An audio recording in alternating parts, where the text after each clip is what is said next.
Kumaha ye lamun teu aya syarat anu neme dicarioskeun? Teu aya syarat teh kumaha?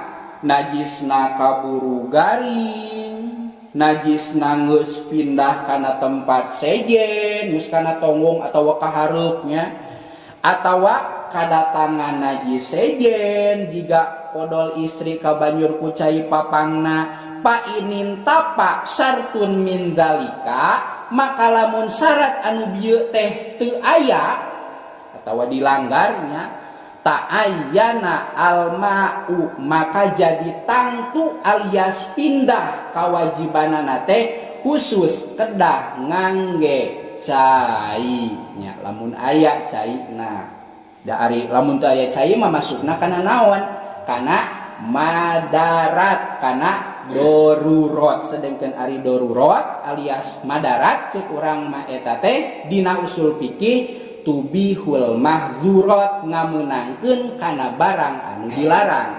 Tadina mah wajib teh ku cai omeh teh lamun geus garing mah ngan kulantaran madarat teu aya sama sakali caina walungan saatnya. Ari ka laut mah da jauh di dieu mah nya madarat moal nepi nya.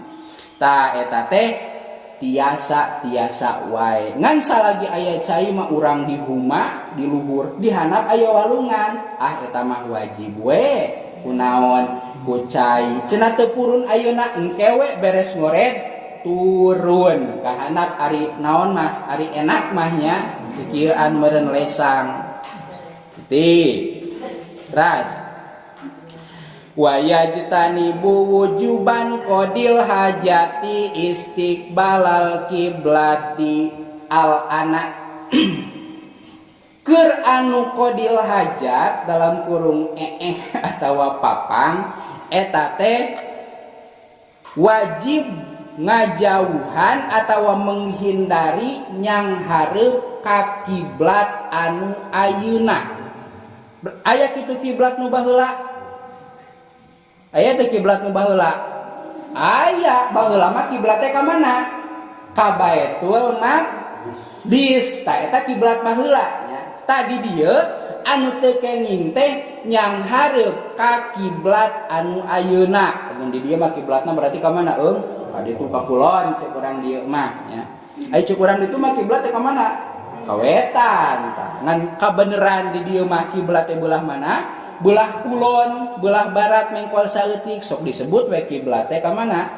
Ka kulon. Tah teu kenging anu nuju gaduh pamaksadan alias modal atawa kieu nyang hareup ka kiblat anu ayeuna tegasna mah Ka'bah anu aya di Masjidil Haram kiblat. Teu kenging madep ka kiblat.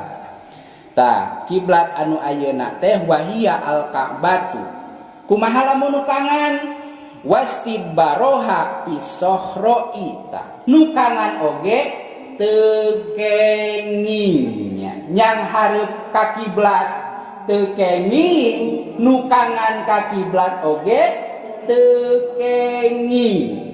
Matak ayeuna tingali we nu di dieu nya eta nyang hareup kiblat teu? Nyang hareup kiblat teu? Henteu rada dendek nya, lengah aja. Teh kengingnya bisi urang keur di luar pisohroi di sampalan di dieu mah dicontohanana teh berarti di sampalan teh di tempat anu negrak. Urang osok modal di tempat nu negrak, osok dina tempat nu terbuka di lapang atawa di sawahnya dina bebeulahna osok mun eueuh baturnya. Nah, ngan lolobana matara ayeuna mah di WC. Tah teu kenging nyang hareup ka kiblat atawa nukangan ka kiblat teh lamun posisina di tempat anu plung-plong. Plung-plong teh mah eung? Jika di tengah sawah, di tengah lapang, di huma nya plung-plong eta teh ilam yakun bainahu wa bainal kiblati satirun, kecuali aya hahalan. Jika naon lamun di urang mah zaman baheula paciringan di balong geuningnya aya keneh ayeuna gitu. Nah, eta teh make hahalan teh lain tama era-era teuing nya kolot baheula teh, tapi bisi mayun ka kiblat ku ayana hahalang jadi henteu haram kitu maksudna jeung deui era atuh ari eueuhan mah nya. Teu kenging yang hareup kiblat teu kenging nukangan soteh lamun teu aya hahalang. Atuh ari aya hahalang mah jiga di paciringan atawa di WC bumi kan eta mah khususnya paranti modal teh nya aya bakan gitu tah eta mah mangga. Maksud mangga teh henteu haram. Au kana walam yablughu sulusai diroin. Sakumaha ya ukuran hahalangna? Ukuran hahalangna teh 2/3 siku. Tah dijelaskeun dina syarahna aya 2 pendapat. Hiji hahalangna teh anu sakira-kira lamun urang Cinogo nya atawa lamun zaman ayeuna mah aya WC duduk nya. Pernah dina WC nu duduk? Nya sakira-kira awak urang teh laput teu katingali atawa ngan sakadar laputna teh tungtung baju hulu nama ulang elol kieu kagigir geuning di paciringan nya sakapeung ka ciri huluna unggul.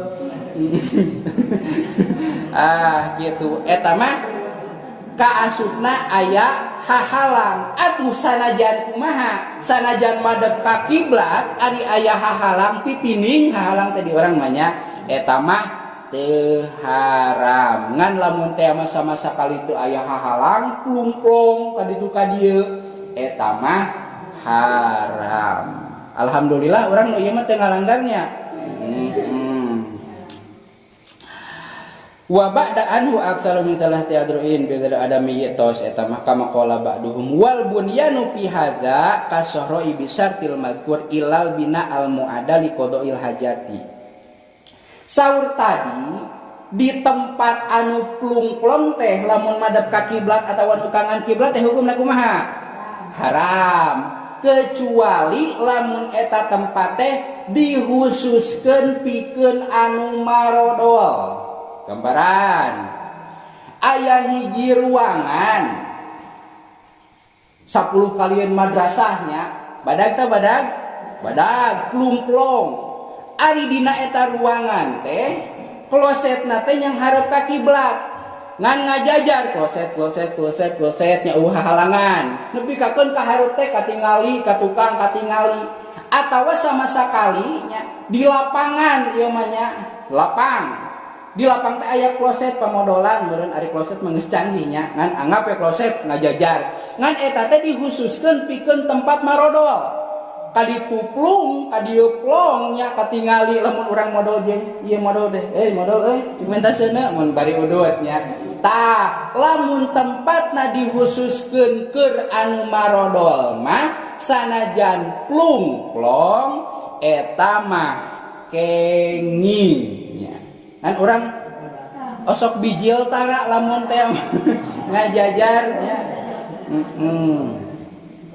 Cenah ari geus teu kuat mah atawa lamun keur di pasantren mah aya balong nya aya paciringanna hiji ari santri 200 ari yang modalna marang tas buka maka dina naonana dina galengan dina tembok teh ngajajar tah bari plung-plong ka ditu nya tah eta mah mangga da poek ieu nya penting mah barina oge ari di urang mah moal nya nepi ka ngajajar mah